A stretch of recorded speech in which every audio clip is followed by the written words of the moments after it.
dar știi tu să te descurci, liniște în casă să aduci. Vezi, este treabă, bărbate, că facem tot ce se poate. Ea-i mai trecută prin viață, eu învăț că sunt isteață. Nora cu soacra se împacă, mie pe plac să-mi facă. Amândouă au un scop, liniștea pe primul loc. Nora cu soacra se împacă, mie pe plac să-mi facă. Amândouă au un scop, liniștea pe primul loc.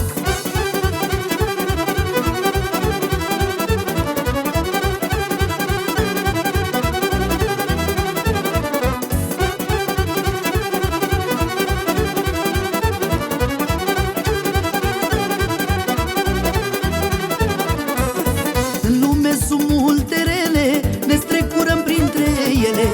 Cu răbdare facem față răutăților din viață. Soacra știe să-mi spună cum să aleg calea cea bună. Atunci când îmi dă povețe, îmi vorbește cu blândețe. Nora cu soacra se împacă, mie pe plac să-mi facă. Amândouă au un scop, liniștea pe primul loc. Nora cu soacra se împacă, mie pe plac să-mi facă. Amândouă au un scop, liniștea pe primul loc.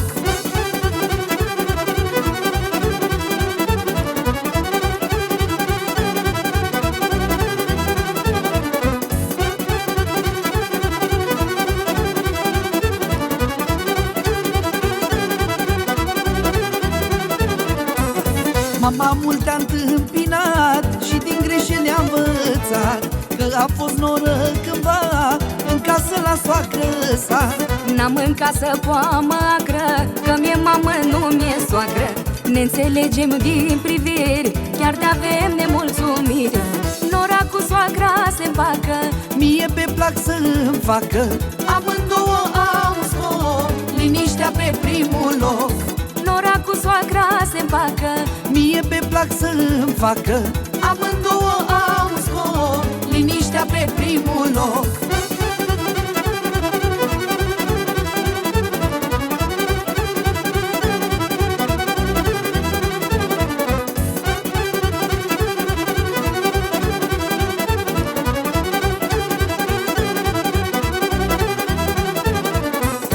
Nora cu soacra se împacă, mie pe plac să-mi facă. Amândouă au un scop, liniștea pe primul loc. Nora cu soacra se împacă, mie pe plac să-mi facă.